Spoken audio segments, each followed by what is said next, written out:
Hi guys, good morning. We are discussing about digestive system. In the digestive system, already in the previous class we have discussed about alimentary canal, digestive glands, process of digestion also completed.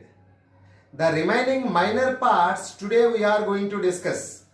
Today we are mainly discussing about assimilation, defecation, peristalsis, hormonal and neural role on the digestive system, and disorders of the digestive system.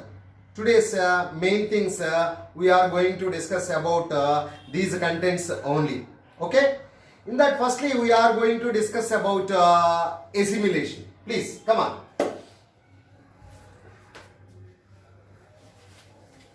Assimilation. What is assimilation means? You are taking carbohydrates, proteins, fats, minerals as well vitamins. Some of them are providing energy, some of them are doing protection, some of them are doing for growth, some of them are for repair of our body. Like that various components are performing various functions. Okay? In the previous class, already we have discussed how the carbohydrates are absorbed into the blood, how the proteins are absorbed into the blood, how the fatty acids are absorbed into the blood, okay, how the alcohol, how the minerals, how the water also taken into the blood. We have discussed all those components. After process of absorption, they can be taken into the circulatory system. When they are entered into the circulatory system, means blood vessels, the food is circulating into all parts of our body as a simple products like glucose, amino acids, fatty acids, like that. Okay? The components in the tissues, these components are taken into the tissues. In the tissues, they are utilized for energy, repair, growth, like that various functions. Okay? The utility of the absorbed food in the various parts of our body is called as assimilation. You got it, guys? What is assimilation means? The absorbed food materials are taken to the various parts of our body. In the various parts, they are utilized for various functions like energy, growth, repair and all these. This process is called assimilation. The utilization of the absorbed food in our body is called as assimilation. Okay? Next, we are discussing about defecation. Defecation. What is defecation? First of all, you have to know what is called fecus. Later, you can know what is called defecation. Okay? First of all, you have to know what is called fecus. Fecus means the undigested, unabsorbed substances, okay, in the small intestine are called as fecus. I hope you understand that. What is that? Unabsorbed. The food is not absorbed. Right? Undigested, which is not digested. Mostly undigested, unabsorbed food are roughages. Roughages means plant fibers. Roughages means plant fibers. The plant fibers are called as roughages. They are undigested, unabsorbed. Okay? These are taken into the large intestine through ileocecal valve. It is called fecus. Okay, guys? Please remember this point. Undigested, unabsorbed substances in the small intestine, most probably they are plant related roughages which are reaching the cecum through ileocecal valve is called fecus. Fecus means undigested, unabsorbed plant-related ravages which are entering into the cecum through ileocecal valve is called fecus. What is use of this ileocecal valve means once this fecus is enters into the cecum, it will not be taken into the small intestine because the ileocecal valve is stopping that process. Okay guys, have a look please.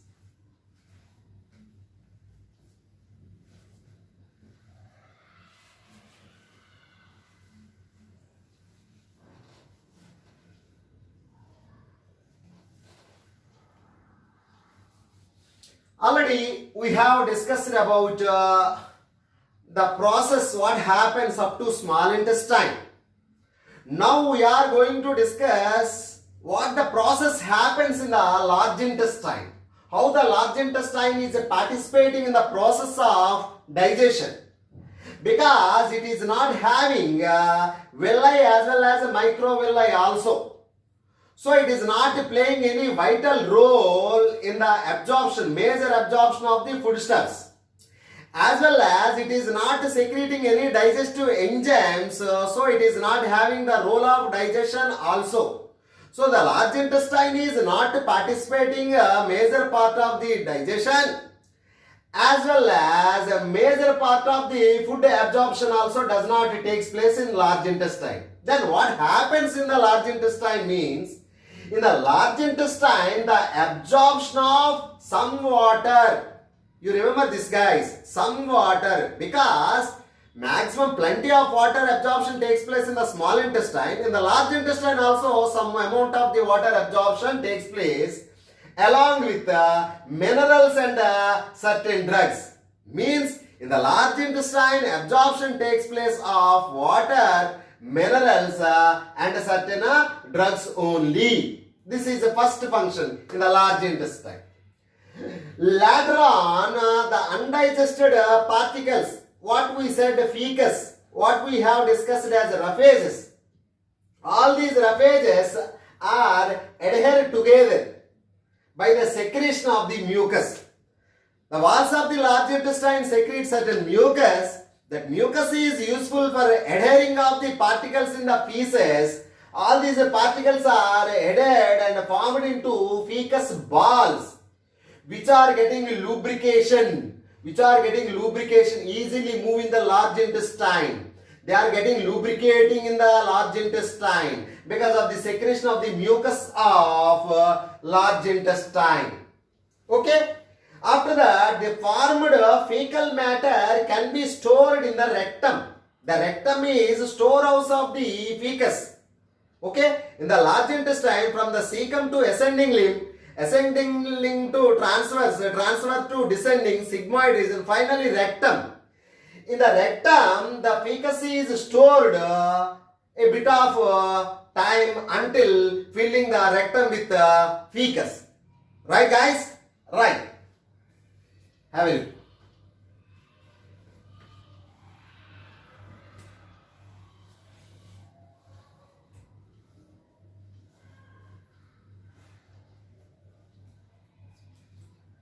Next, when the rectum is filled with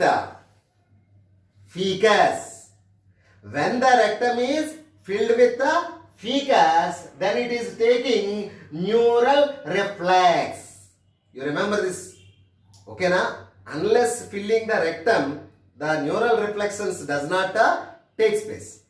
When the rectum is filled with some quantity of the fecus, okay na, the rectum gives signals to the central nervous system of the brain. Okay, it is giving the signals to the central nervous system. When it is giving the signals to the central nervous system, from the central nervous system it is receiving mass peristalsis. What it is called? Mass peristalsis. Because of the mass peristalsis, the solidified fecus is ejected to the outside through the anus. Okay guys? Come again. Here what we are discussing, when the rectum is filled with fecus, the signals are given to the central nervous system. From the central nervous system, it is receiving the information for taking the ejection. This process is called as neural reflex. This process is called neural reflex. Here what happens? The stored solidified feces in the rectum initiate neural reflex, causing an urge for its removal. When it is getting the neural reflex, the fecus is urged to remove outside through the anus. The ejection of the fecus outside through anal opening by a mass peristaltic movement. You remember this point, you guys? How the fecus is ejected to the outside through the anus means there is a technical word that is called mass peristalsis. Naturally, the peristalsis in the alimentary canal is a slow process, a wave-like process, a gradual process. But at the time of ejection, it is not a simple peristalsis. That is called a mass peristaltic movement, causing releasing of the fecus to the outside through the anus.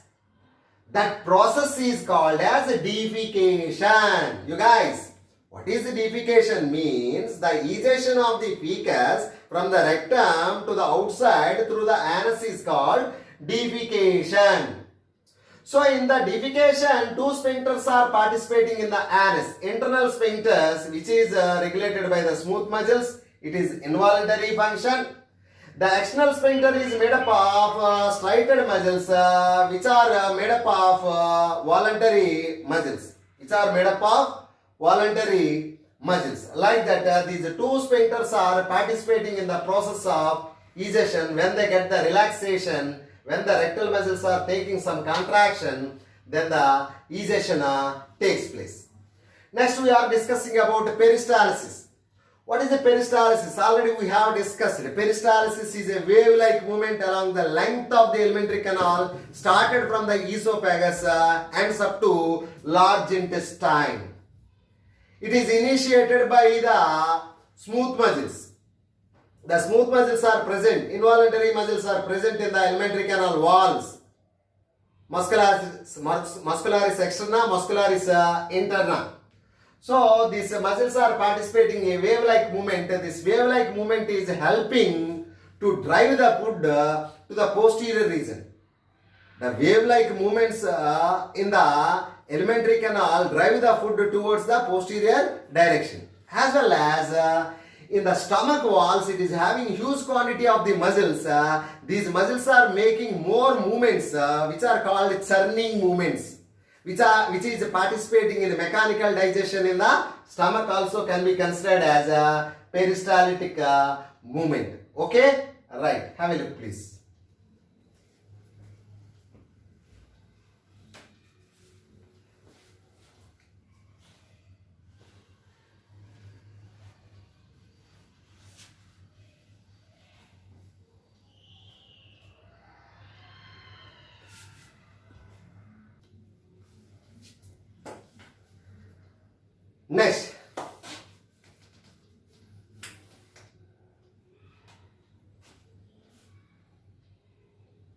Next, we are discussing about how the process happens. In the digestive system, two things are happening. One is the secretion of enzymes, two is muscular movements. How these secretions, how these peristaltic movements are operated. The secretions as well as the muscular movements are operated by the nervous system as well as hormonal system. So two regulations takes place over the alimentary canal under the neural and hormonal control. The gastrointestinal functions are right. In that, suppose saliva. How the saliva is released? Saliva, when it is released, when you see the food, or when you smell the food, or when you taste the food. Because of the three senses, watching the food, smelling the food, or tasting the food. Because of these three senses, your salivary glands can be activated, saliva is produced. As well as gastric glands in the stomach, intestinal secretions in the alimentary canal. These are operated by the neural signals. These are operated by the neural signals. Okay? As well as the muscular activities of the different parts of the alimentary canal also maintained by the nervous system, either local or CNS. You remember this. Local means all over the length of the alimentary canal, it is having a nerve network. It is called plexus, nerve plexus. The nerve plexus are coordinating the movements in the alimentary canal. Actually, in NCERT book is given as a central nervous system, local and central nervous system. But rather than central nervous system, it is regulated by the autonomous nervous system. Autonomous nervous system having two parts, sympathetic and parasympathetic nervous system. But here the digestive system is totally under control of parasympathetic nervous system. The parasympathetic nervous system is activating the digestive glands as well as activating the peristaltic movements as well as relaxing the sphincters of the alimentary canal also. Okay, na?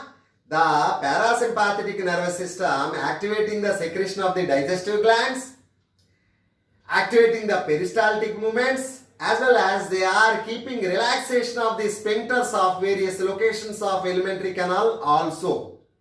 But in the NCERT is given as a CNS, central nervous system only, but you remember this in the NEET point of view. Okay? Okay, you guys? Okay. Come on, next please.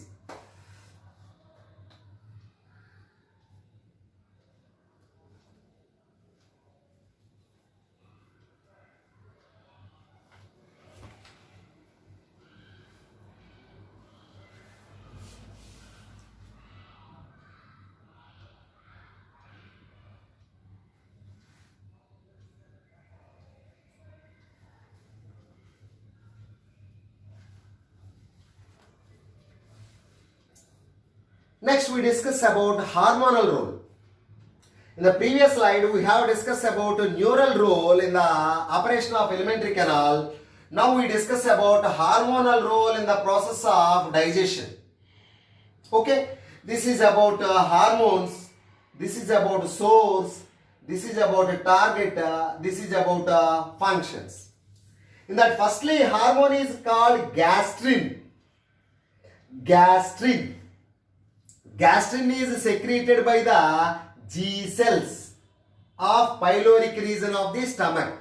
Okay, the G cells are present in the pyloric region of the stomach, in the mucosa only. From that mucosal cells, a particular G cells are secreting gastrin.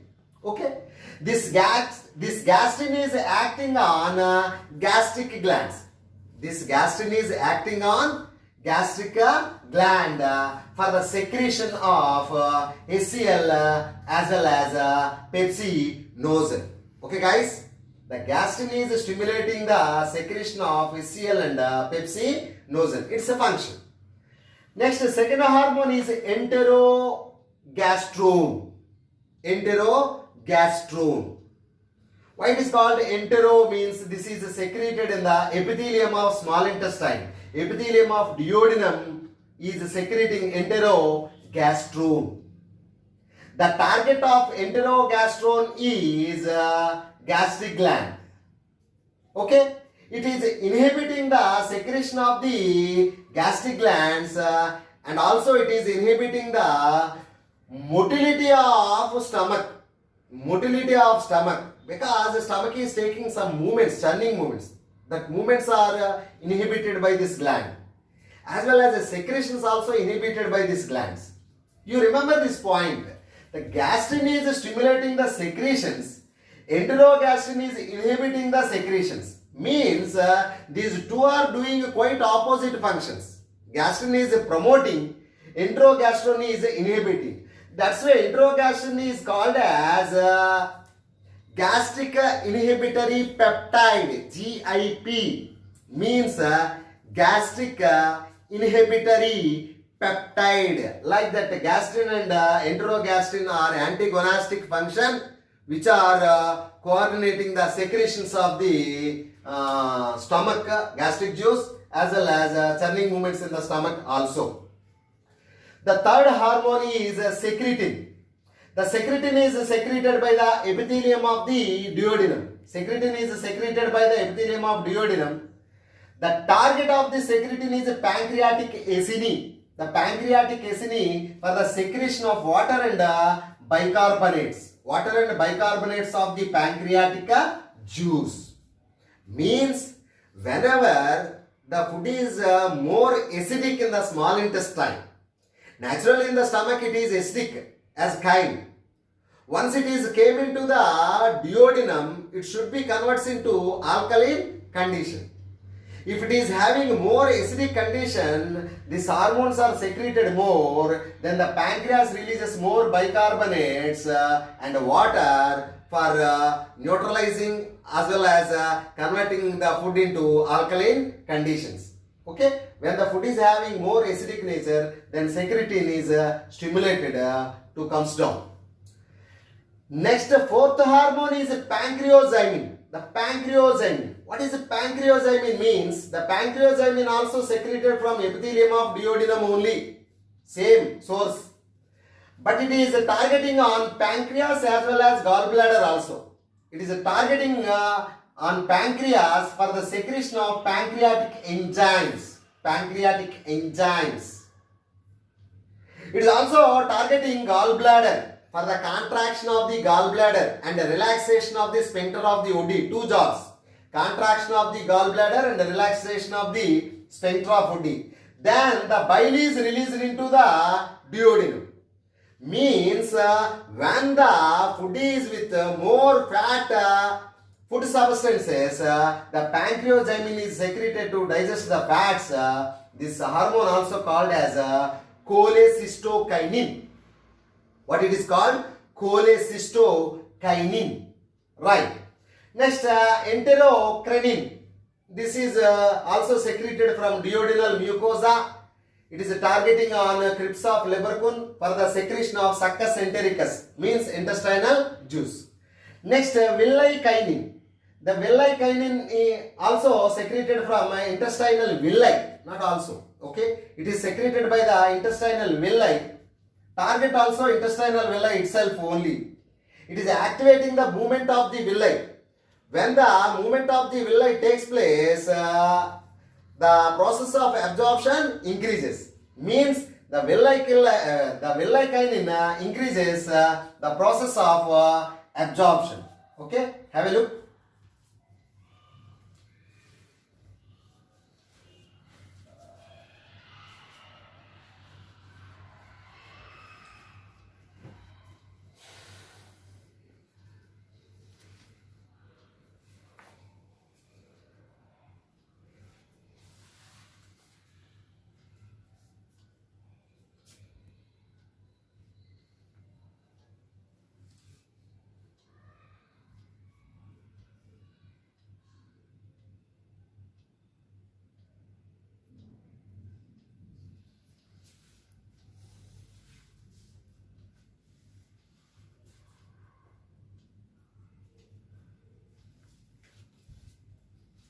Come again, please. Have a look. Here are certain hormones. Gastrin, stimulating the secretion of the gastric juice like HCl and pepsinogen. Enterogastrin is inhibiting the secretions of the gastric juice as well as inhibiting the motility of the stomach. Means it is acting against the gastrin. That's why it is also called as gastric inhibitory peptide. The secretion is acting on pancreatic acini for secretion of bicarbonates and water.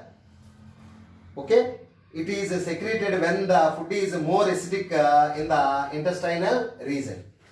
The pancreozymin, also called as cholecystokinin, it is targeting on pancreas as well as gallbladder also. It is targeting pancreas for the secretion of the pancreatic enzymes. It is targeting contraction of the gallbladder as well as relaxation of the sphincter of Oddi for releasing of the bile. Most probably this is released when the fat content is more in the food, then this enzyme is released. Enterocrinin is targeting on crypts of Lebercun for the secretion of succus entericus, means intestinal juice. Next, villicrinin secreted by the villi, target also villi only. It is helping in the movement of the villi, finger-like structures. The movement of the villi increases absorption process. Okay, please. Right. Come on. Next.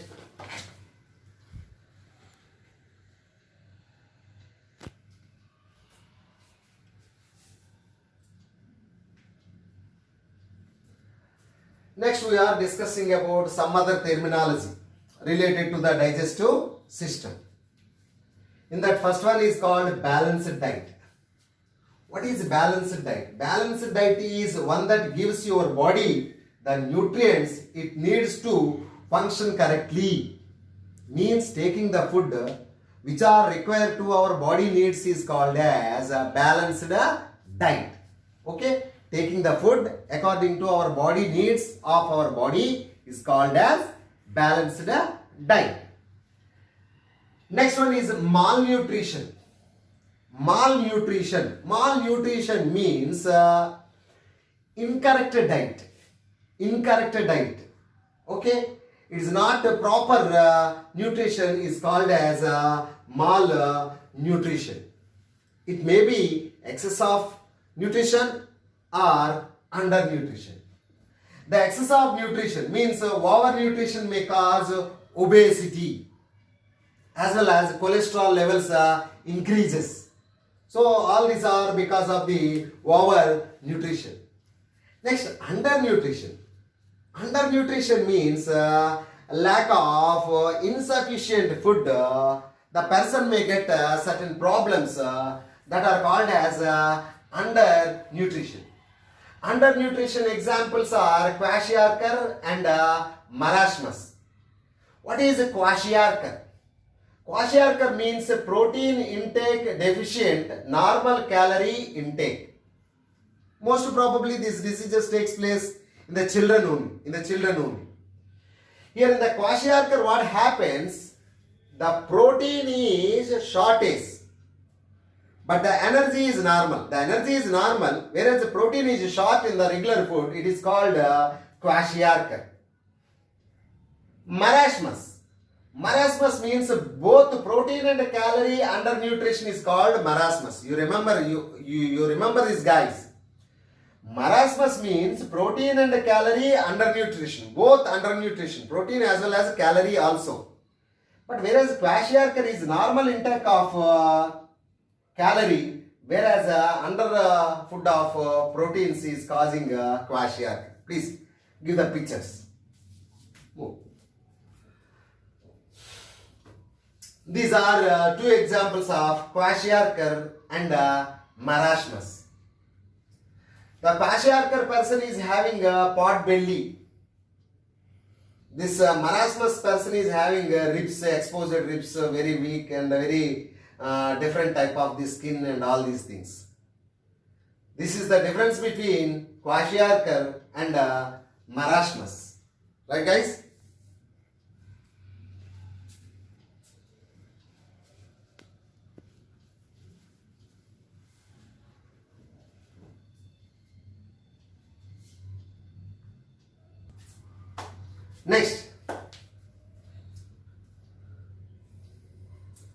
Next we are discussing about disorders of digestive system. In the disorders of the digestive system, first of all, you can say pain, stomach pain. Most of the cases you can complain that is stomach pain. Stomach pain means you feel belly pain. It may be caused by various factors, but it is commonly called as inflammation of the intestinal tract. Intestinal tract gets some pain. Maybe because of the virus, maybe because of the bacteria. Bacteria means Salmonella typhi, typhoid. It is an infection to the intestine. Right? Vibrio Kama, cholera, it is a bacterial infection. As well as Escherichia coli, it is causing diarrhea. All these causing bacterial infections, inflammation to the intestinal tract. As well as a large intestine, Entamoeba histolytica is causing amoebic dysentery, blood motions. Okay, na? It is amoebic dysentery, amoebiasis. It is also considered. Afterwards, helminthic parasites. Already you might have studied Ascaris lumbricoides. It is present in small intestine. It is called roundworm. Ascaris lumbricoides is roundworm. Ankylostoma duodenal is hookworm. Enterobius vermicularis is a threadworm, seatworm, pinworm. Taenia solium is a tapeworm. So all these are helminthic parasites which are habitat in the small intestine, causing the inflammation to the intestine. Okay guys? Right. Next we are discussing about jaundice. Jaundice or hepatitis.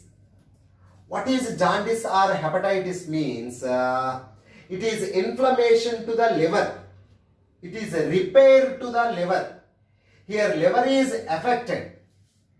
So as liver is affected, the metabolism of the liver is disturbed. In the liver functions one of the most interesting functions, the byproducts of the RBC, bilirubin and bilirubine's are produced there in the liver only. When the liver is damaged, before 120 days only RBC are destroyed and converted into bilirubins and biliverdins. Then the amount of the bilipid bits are increased in the blood circulation. That's why your palms becomes yellow, your eyes becomes yellow, your skin also becomes yellow. It is called jaundice. Jaundice. The other symptoms of the jaundice is anorexia. Anorexia means the person doesn't feel appetite. The person doesn't feel appetite. You don't wish to eat anything. That is called anorexia. As well as the color change of the body also. Some other factors of, some other symptoms of the jaundice. Next, vomiting. What is vomiting? Vomiting is one another most commonest disorder of the digestive system. In the vomiting, what happens? Whatever the food is present in the stomach, from the stomach only, not from the small intestine. You remember, in the vomitings, the food is from food through the mouth is called as vomiting. In the vomiting, what happens? The food from the stomach coming out through the mouth is called as vomiting. What may be the reason for the vomiting means the vomiting center is present in medulla. The vomiting center is present in a medulla. Okay. This is causing reflections, reverse peristalsis. Because of that reflections, the food from the stomach is released to the outside. The vomiting is having the symptom of nausea. The nausea means the reeling sensation. Reeling sensation leads to vomiting. Okay, this is about vomiting. Just have a look, please.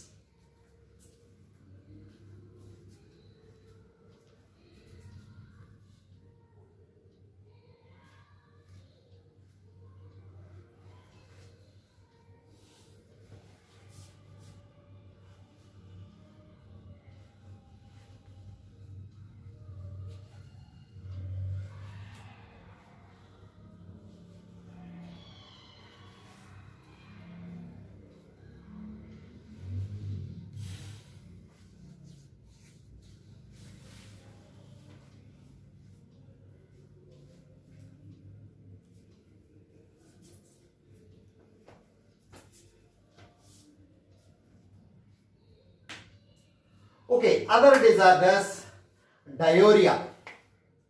What is diarrhea?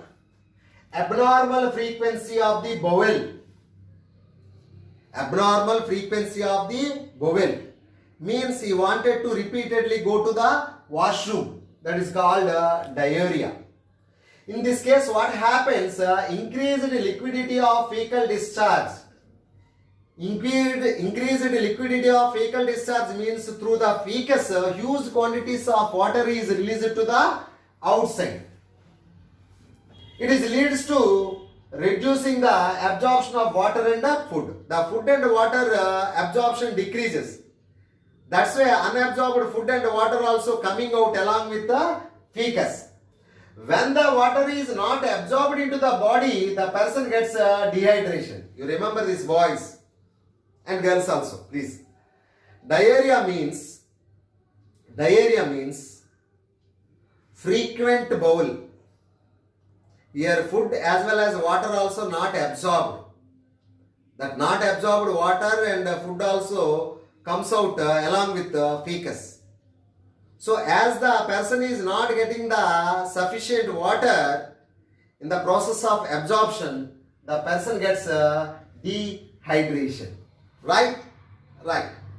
Constipation. Constipation is a reverse process to the diarrhea. Here what happens? He may not have regular bowel. A person regularly must have a single time at least, a single time per day he must have the bowel.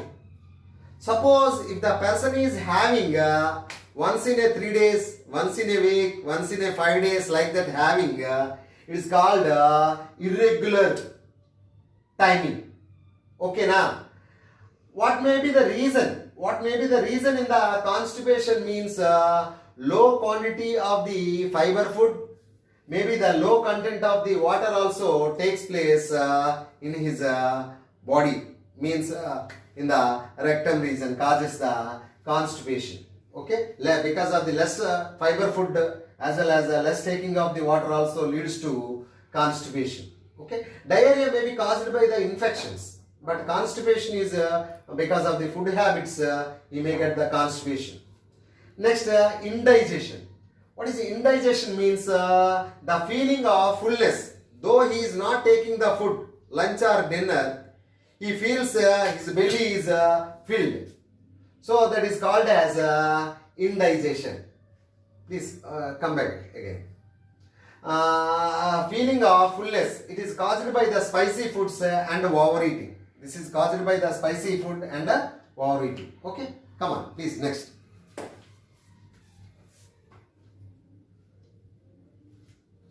Next, other informations.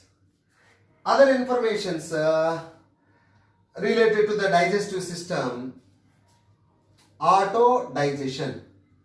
What it is? Autodigestion.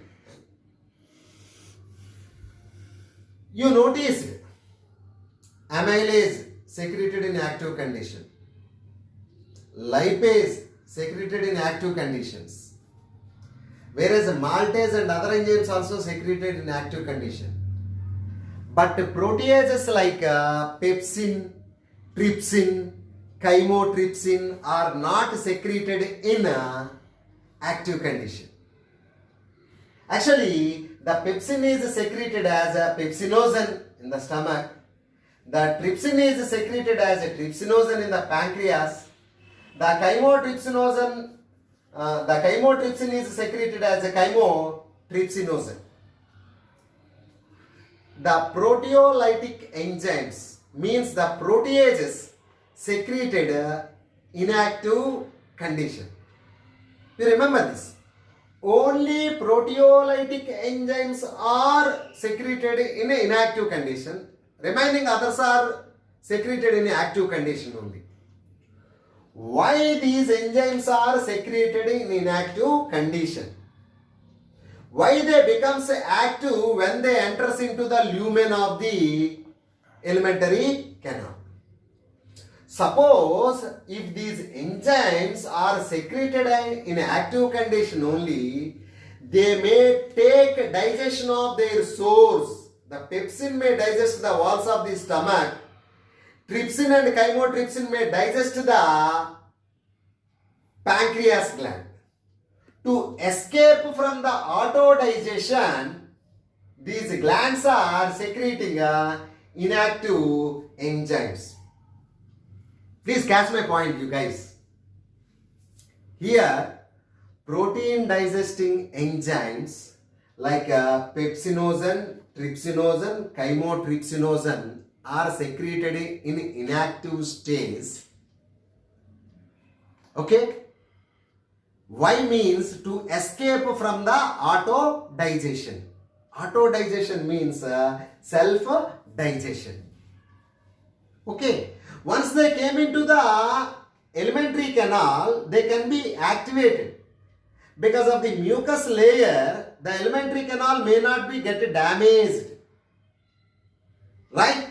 So that these proteolytic enzymes are secreted in inactive stage to escape from the auto digestion of their sources. Right guys? Right. Next, brush border enzymes. What are brush border enzymes? Means disaccharidases. What are disaccharidases? Means maltase, sucrase, lactase are called as disaccharidases. All these disaccharidases are from the below of the microvilli. In the mucus, a brush border epithelium is there, that is called microvilli.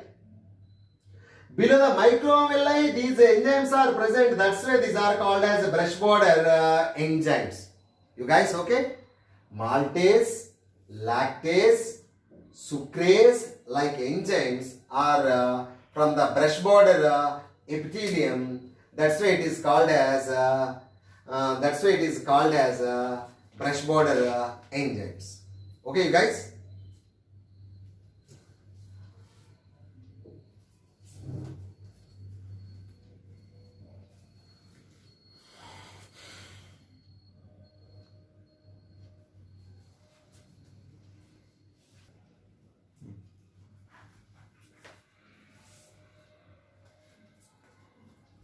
Next, intestine also various locations having symbiotic flora, symbiotic intestinal microflora. This flora is useful in the production of some vitamins. Okay, the intestine various locations having symbiotic flora. This flora helps in production of some enzymes, some vitamins. Okay. Right. Next, acidity or peptic ulcers. What is acidity or peptic ulcers means? You know that our alimentary canal, especially in the stomach, it is secreting HCl. HCl pH value is very high. Whenever you take some amount of the food, then HCl releases, the HCl mix with the food. Suppose if you are not taking regular timing of food, the HCl unnecessarily secreted. The unnecessarily secreted HCl damages the mucus layers. When the mucus layer is damaged, the walls of the stomach get damaged. It causes acidic ulcers or peptic ulcers. Most commonly, the peptic ulcers are caused by irregular food habits, consuming of more spicy foods. Most one of the reasons is stress also causing the ulcers. So irregular food, spicy food and stress may cause the acidity ulcers and the peptic ulcers. So in that conditions, you no need to take any antibiotics. You just take some heavy food, buttermilk, some soups like that, balancing that. You can manage the ulcers. But in the recent discoveries, what happens? They found some bacteria like Helicobacter pylori. Helicobacter pylori is a bacteria. This bacteria also causing the peptic ulcers. Since then, the doctors are suggesting antibiotics also for the ulcers. Okay, in the previous studies, we have studied only food habits are causing the peptic ulcers. But recent studies are saying that Helicobacter pylori also causing the peptic ulcers. That's why they are using antibiotics. Okay? Okay. Please, ikkada zoom. ఈ table కొంచెం Zoom కావాలి. So ఇక్కడ ఏంది what we are discussing nutrient absolute caloric value, physiological caloric value. Absolute caloric value means these values are taken from the Bob calorimeters in physics experiments. But physiological values can be taken which is produced inside of our body. Suppose carbohydrates, okay na, absolute caloric value 4.1 kilocalories per a gram, but a physiological value only 4 kilocalories of a gram. The proteins 5.6 kilocalories per a gram absolute value, but whereas in physiological value it is 4 kilocalories per a gram. Fats 9.4 kilocalories, physiological value 9 kilocalories. You remember these points as well as these points also. Why? Because in NEET he asked the specific value, absolute caloric value or physiological caloric value. You remember this point. Suppose he asked absolute caloric value, you have to say 9.4. Physiological caloric value, it is 9. Like that, a small variation, you remember this technical variation between these two values. Okay? Hope you understand well. I think the process of digestion is, zoom up. The process of digestion is completed for today. You take well preparation of objective bits. You complete the objective work time to time. Coming days we are going to conduct an exam also. Strictly maintain lockdown. Seems COVID-19 acting as a synthetic virus. It is not acting as a normal virus. Seems it is acting as a designer virus. So most complicated structure with high resistance, high spreading value. Okay, no one knows who is acting as a carrier, who is acting as a effector. You remember this point, carrier. Already in Anatomia Histolytica we have studied about carrier. Carrier means he may not have the symptoms, but he can transmit the disease. But whereas here the COVID also same case happening in some of the people, the symptoms may not be appear, they may be around you, in your friends only, okay na, but they can easily transmit the disease to the others. So the healthy carriers mostly can damage the system. That's why away from the crowds, away from the social meetings, you maintain social distance, you maintain mask also every time. Take care of your family members. Spend your time with your family, either studies or internal games, or spending the time with your family. Hope you understand what I am saying. Okay? Have a nice time. Thank you. Thank you very much. Okay? Bye.